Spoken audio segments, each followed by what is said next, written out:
Everybody, how's everyone doing today?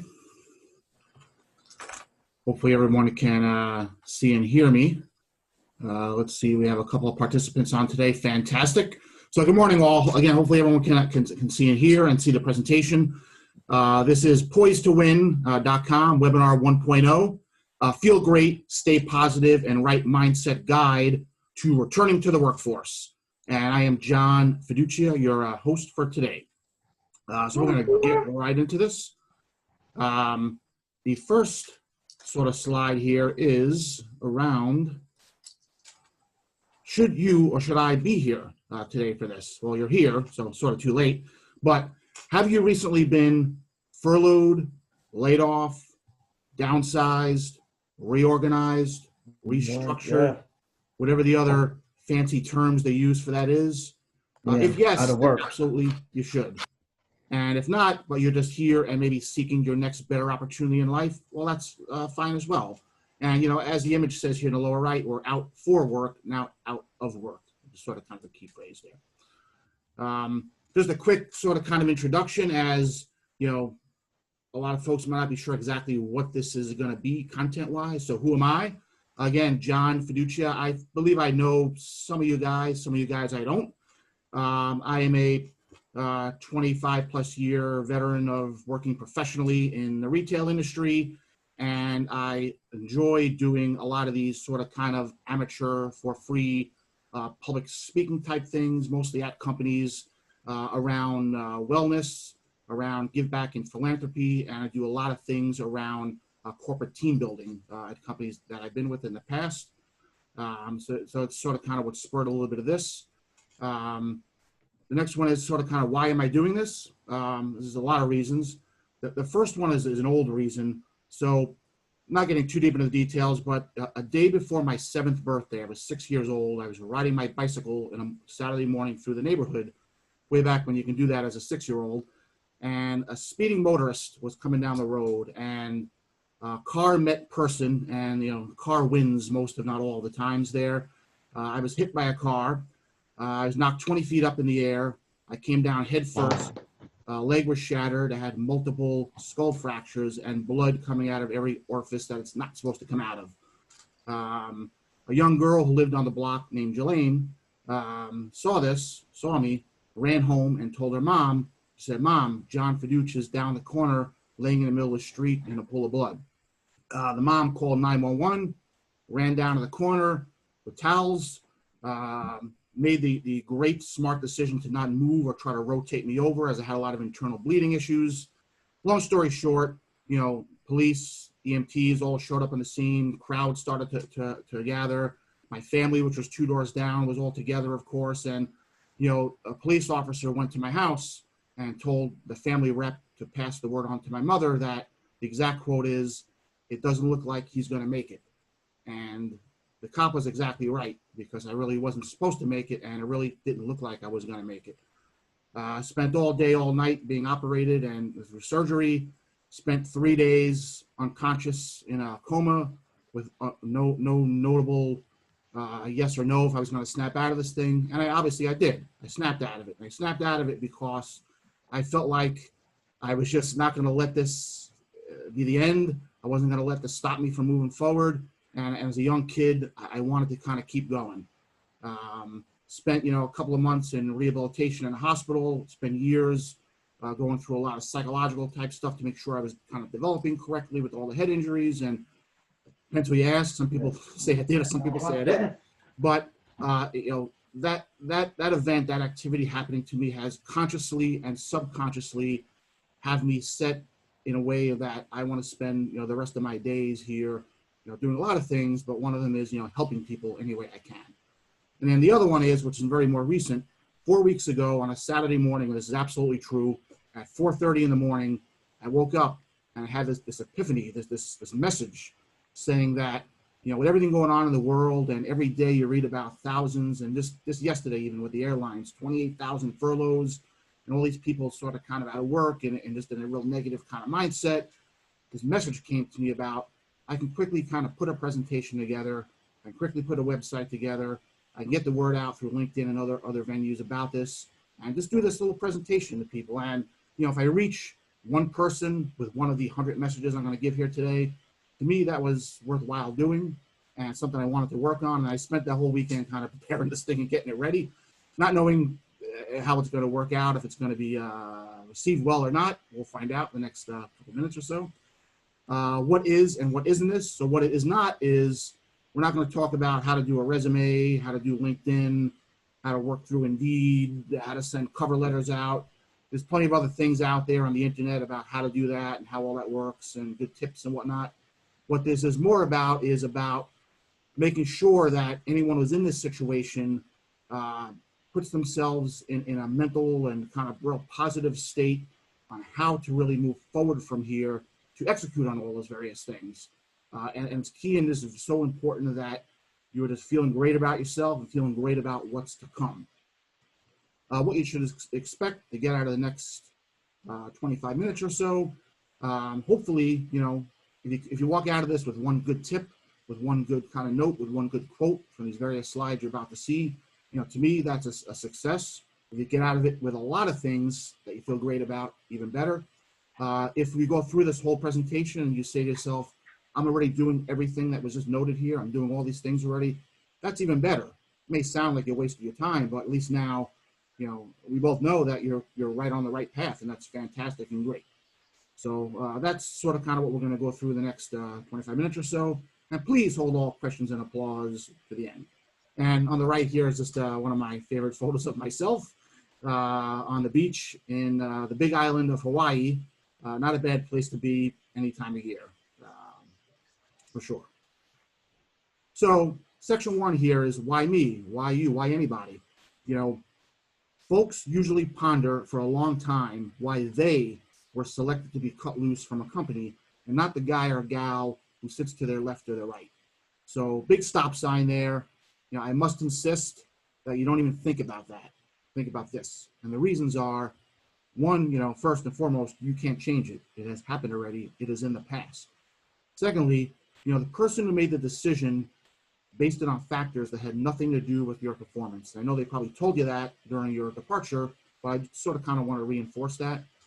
Next is, this concept or this method of doing layoffs and furloughs and all that. It's an imperfect and flawed science. So you're probably right. You probably are, quote unquote, better than the person who might sit to your left, right, in front, or behind you. It just is what it is. Your role was eliminated, not you. And that's also kind of an important one that they sort of kind of tell you during the exit, but you were not removed. Your role, your job is just no longer available. Next is, and anytime you spent thinking about what has happened already is wasting time that should be spent doing something positive about forward. And lastly, and the most important one, I actually said this one to someone in passing yesterday, and I think they wrote it down. We only look forward, never backward. So again, kind of tying all this together, there's nothing you can do about what has happened already. We can only go forward from here. Then the tip here is just, the person who decided to let you go or furlough or lay you off at your company probably doesn't know you at all. I mean, they may literally not know who you are. They just know your number, your social security number, your how long you've been there, and your title. They may know you a little bit, but they certainly don't know you well, for sure. You should, in a weird kind of way, be glad this happened to you and not to the person who sits to your left or right. That may sound a little crazy, but out of everyone that gets laid off, almost all of them end up in a better place. And the source for that is I sort of made it up, but it's in talking to a lot of people in the past who were in this situation previously.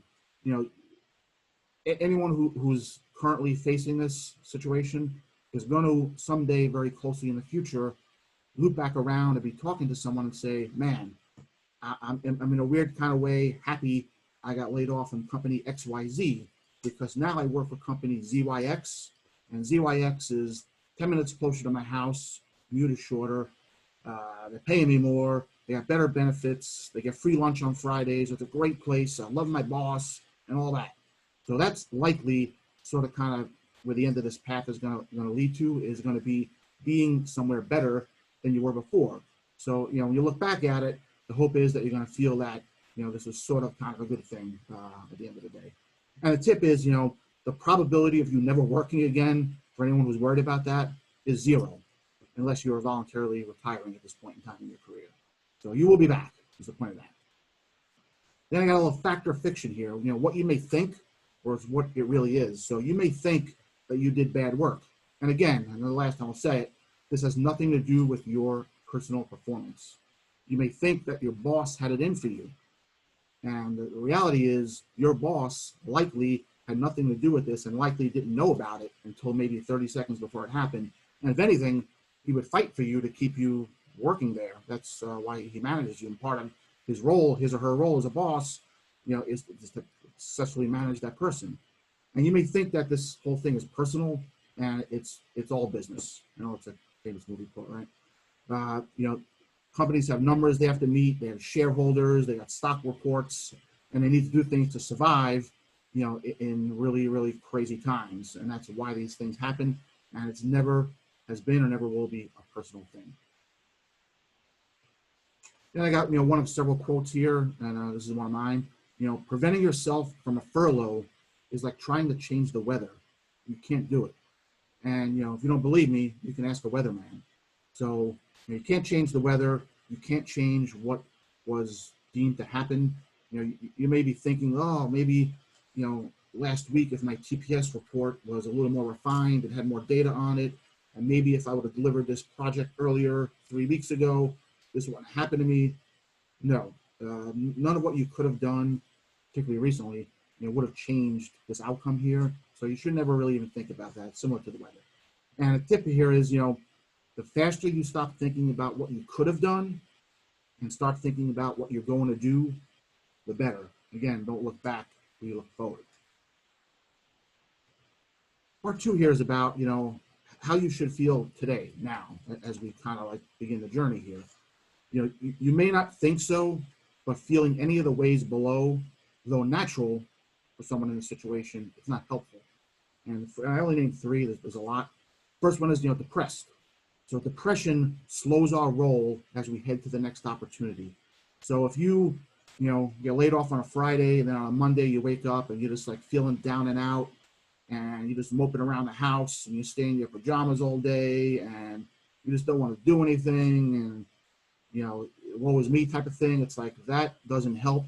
What helps is if you just put all that behind you and really just cut bait and start working on what's to come and what is the future and what that path is going to be. And the faster you sort of kind of get back on that horse and start working on it and start feeling great about yourself, the better. Second thing is you should not be mad. A lot of people come out of this and they're mad. They're angry at people, at anyone, any place. They're mad at their former employer. They're mad at their people that they used to work with who are still there. They're mad at what may have caused this to happen. Like now we're looking at down the way of a pandemic here that caused a lot of this. The only way to feel is positive. Forget about all that. Like I said, you can't change it. It is what it is. You want to feel positive about where we're going and not negative about where you came from. And lastly, and this is an important one here, you should not feel alone. So this doesn't work. Being alone means no one out there can help you. So if you want to lay low and not tell anyone about this, if you just because you feel negative about the fact that you were released from a company, and you don't want anyone to know about it, that's negative, and that actually doesn't help. If you're throwing your garbage can, you bring your garbage can down to the curb tomorrow and you see your neighbor, you go, hey, Fred, guess what? Yesterday, my company, cut 1,000 people loose. I was one of them. I was laid off. I was let go as a result of, them not meeting their financial numbers. Fred might say, you're not going to believe this. I talked to my cousin yesterday. He works for a company very similar to yours. And just in passing, he mentioned to me that they're looking for someone who does something very similar to what you do. And I didn't think to mention it to you because I thought you were sort of kind of happy doing what you're doing now.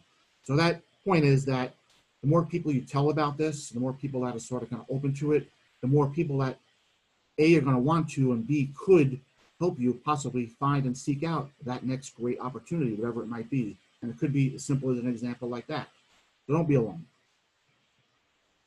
Here's sort of kind of some do's and don'ts, I call them. So, please don't speak negatively about your old employer. Instead, be thankful for severance pay and a package and the opportunity that they gave you and the experience you gained from it and the work you've done and how you're going to, use that to propel to the next thing.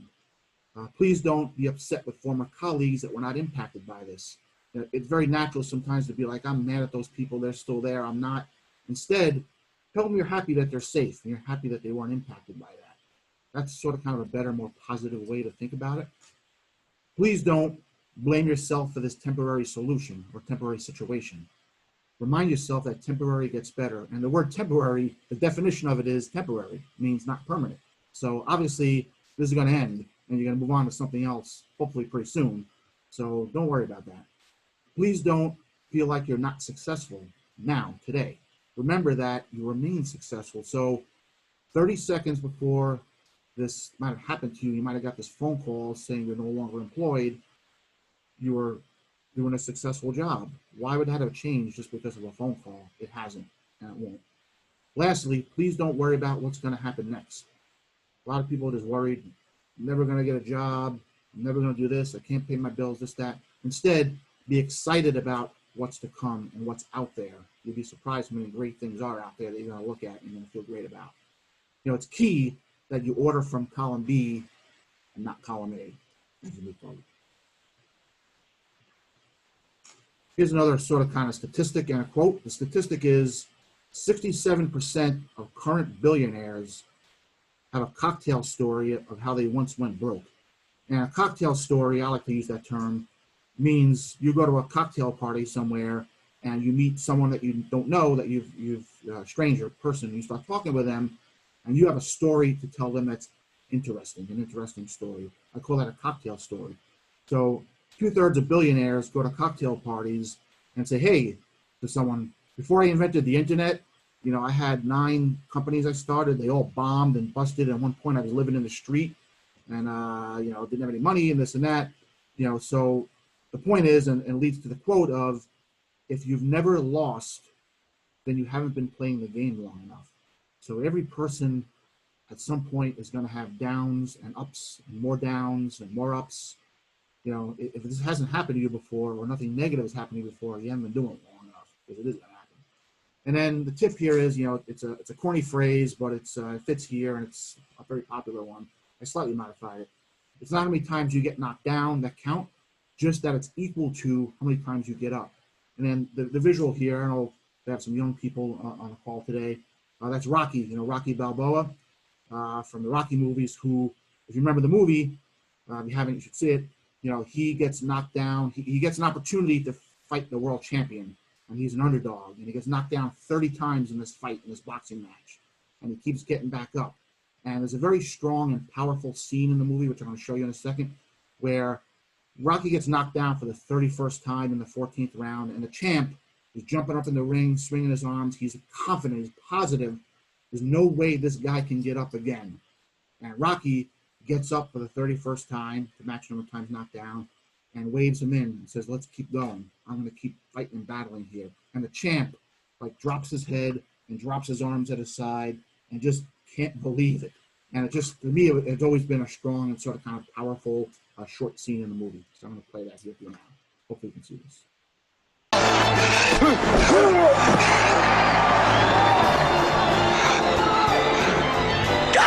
Down, stay down. Apollo dancing around with his arms. 5,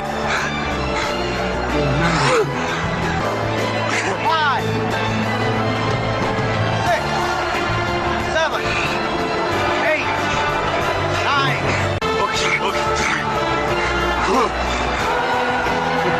Apollo can't believe it.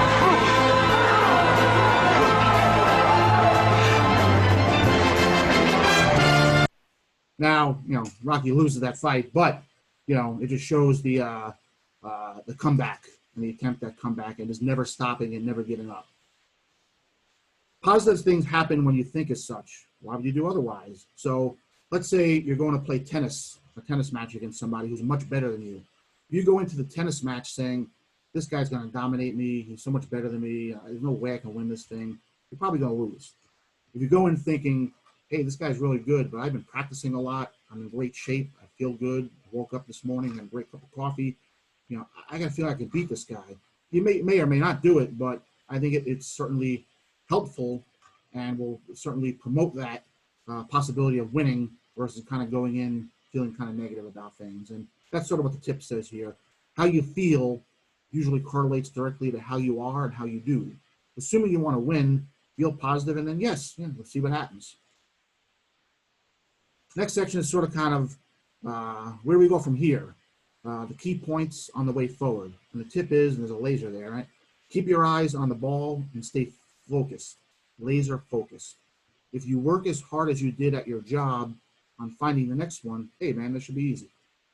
So don't leave a stone or opportunity unturned, even the big heavy ones. Now I did say earlier, we're not going to talk about how to get the next thing, but I did want to kind of mention a few things here I thought were important about it. So we'll go off script a bit. You know, reach out to your extended network, including folks you haven't spoken to since the Stone Age. Get it? So any old friend, any old colleague, any old coworker, any old person you know, an old neighbor, reach out to them if they can help you in some way. Punch through the target, the Bruce Lee thing. Apply to the regular jobs you see, and also ones that are a level or two above your current rank. You know, why not? You know, you're moving on, you want to move upward and onward. And the last, you know, do everything in a positive mode only. Conversations and applications you apply to should always start and end with, yes, you can. Yes, you can do this. Yes, you can execute on that. And the tip is, you know, applying for a job or networking with a person is typically cost-free. Just costs you a little bit of time. So when debating about making a phone call to an old colleague or filling out an application, do it. You know, why not? It's just going to cost you maybe 10, 15 minutes. FYI, this is kind of a sports analogy here with shots and Jordan and all that, but you won't get 100% of the jobs you don't apply to. So though you're going for quantity and you want to send 100 things out, it's also not at the cost of quality. When you're filling out job apps, when you're talking to someone on the phone about a role, you know, be prepared, do it right. Do it the right way, no matter how much time it may take. That's just sort of kind of another tip. Here's an old Facebook quote. So I put this on, it's still out there. So December 6th of 2015, when I never thought 5 years later I'd be giving this presentation, there's a quote here. That's my daughter to the right, and that's the #1 best basketball trainer in the greater Philadelphia area. And she, at the time, was in 8th grade playing on a nationally ranked AAU basketball team, but she was at the end of the bench. And she wanted to fight and work her way up the bench to get more playing time. So called this guy up, and he had one time slot open, 8:30 a.m. on Sunday, booked the whole rest of the week. So she wanted to do it. So you want to succeed. Sometimes to succeed, you have to work out Sunday at 8:30 in the morning while the gym is empty and your competition is counting sheep. So it's not easy to get a teenager to get up that early any day of the week for anything, let alone for this. But you wanted to do it. And the tip is, you know, be the first person to apply for a job, reach out to an HR contact, or send that follow-up note, you know, the early bird, right? Lastly, kind of last section here is about staying positive as we now move from today forward. You need to remain positive throughout this journey. That will make the journey shorter. So a couple of things you should do every day. Laugh. I know the situation everyone is in and the world is in today is not a funny one. It's the opposite of funny, right? Looking for a job, looking for opportunity, this, that. But if you laugh every day, at least once, it will keep you in a pretty good mood. So if you're having a rough Wednesday, maybe you got 3 job rejections and it's only 10:30 in the morning, and stop what you're doing, go to Netflix or Hulu or one of these places, put on an episode of your favorite old sitcom, something that will make you laugh.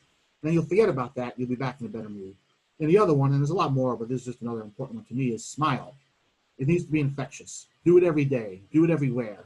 You're at the coffee shop, the doctor's office, the DMV. Always smile. Particularly smile when you're on calls with people. Smile just shows positivity, and people love positivity. All right. Oops, sorry. When speaking with people, there's sort of 2 lines here. You can say, I'm seeking a new and better opportunity. Or you can say, I got laid off from my job and I'm just looking for something to do. You can say, I love what your company is working on. Or you can say, I heard you make widgets. That sort of sounds interesting. You can say, I feel I can contribute to the ongoing success of your business. Or you can say, I did something similar to that at my old job. The point is that, as you can see, the things above the red line there are very sort of kind of positive ways to answer and to kind of spur conversation, where the ones on the bottom are not. So when talking, always talk, when I say, above the line, and those 3 above the line, very important. Here's sort of kind of another old Facebook quote more than 5 years ago. And before I say it, No offense to anybody who carries an umbrella all day, every day. I don't mean anything by it, but I made this up as well. Those who carry an umbrella every day of the week look at the glass empty, totally empty. Those who carry it on a cloudy day look at it half empty. Those who never carry an umbrella ever look at the glass full, totally full, and get rained on every once in a while. So I never carry an umbrella, and because I always go outside my front door feeling that it's going to be a clear, sunny day outside, even though the forecast may say otherwise, and every once in a while I do get wet. But I go out there under the guise that it's going to be a great day. I'm carrying an umbrella, I'm thinking it's not going to be a great day. It's going to rain, it's going to be cloudy, so that's just sort of kind of a core I made up sort of kind of 5+ years ago that I never thought would come into play here today. Lastly, sort of kind of what's your day like? So I highly recommend utilizing most of the day doing positive things, of course. Now, how many of the below, are you doing now? So first is waking up early and getting ready before the business day begins. You would be shocked and surprised if you woke up really early, showered, dressed, made your first cup of coffee, and it's only like 6:45 a.m. You'd be surprised how many things you can accomplish and get done before the 9 o'clock bell rings, and before like even the day even like starts. And it's just a great way to get started very positively, and a great way to get just jumping going. Secondly, every day exercising or doing anything that can contribute towards your physical and mental wellness. So it could be you go down to your home gym and you ride the treadmill for half an hour. It could be you go walk around the neighborhood. It could be you pick up your favorite book, not a job book, but just a book you like to read for pleasure, and read for an hour of your book. Anything that just can help you just again in physical and mental wellness. Third one, which is kind of a key one for me, is help somebody. So I know I left that vague purposely. So help somebody every day seems like a bit of a chore. It could mean anything. So it could mean you're at the grocery store and you help a senior citizen load her bags into his or her car. It could mean you find out your neighbor broke his leg and you want to bake him an apple pie and bring it over so he has some food. It could mean something as simple as you call your Aunt Sally and wish her a happy birthday. That's helping her, believe it or not. She is probably very excited to hear from you, very excited to hear you're wishing her a happy birthday. It could be something as simple as, a friend of yours is a diehard Notre Dame football fan, and you see an article on the internet somewhere about Notre Dame football, and you text it to the guy. Like that will brighten up his day, and that's helping somebody. Or it could be something as even more simpler as you go to pick up lunch today, wherever you get your lunch, and when you get to the register to pay, instead of just handing your credit card over, you say to the person on the other end, good afternoon, how are you? You'd be surprised how many people, A, don't do that, and B, the response you get from the person on the other end, that you're sort of kind of helping them get through their day by asking them how they are, how they're doing, and saying hello to them. Very important. Take a break from your goals and relax. Don't spend 14 hours a day trying to find that next opportunity. Every once in a while, just sort of kind of kick back, stop, again, walk around, relax, take it easy. And last, call, not text.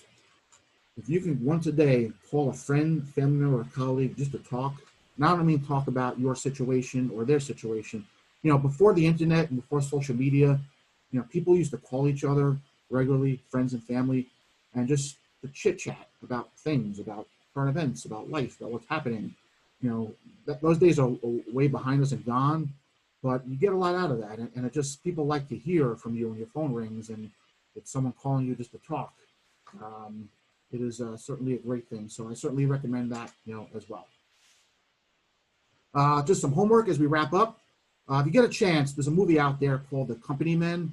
If you have Amazon Prime, it's available free. If not, you can rent it on one of these other streaming services for a couple of bucks. The movie came out several years back. It bombed in theaters. I stumbled across it and I watched it. I thought it was great. It's about a big conglomerate transportation company that goes through massive layoffs because of stock price. And it follows the life and the story of a couple of people impacted by that. The main one is Ben Affleck.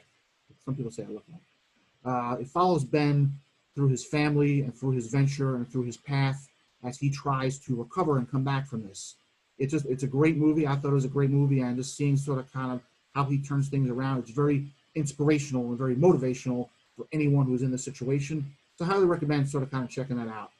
Secondly, if we're not already, connect me on LinkedIn. I'm the only guy out there with the name and that picture. We'd love to connect. If I can help you going forward through my network, I have a couple thousand connections. I'm pretty well networked out there. We'd love to help.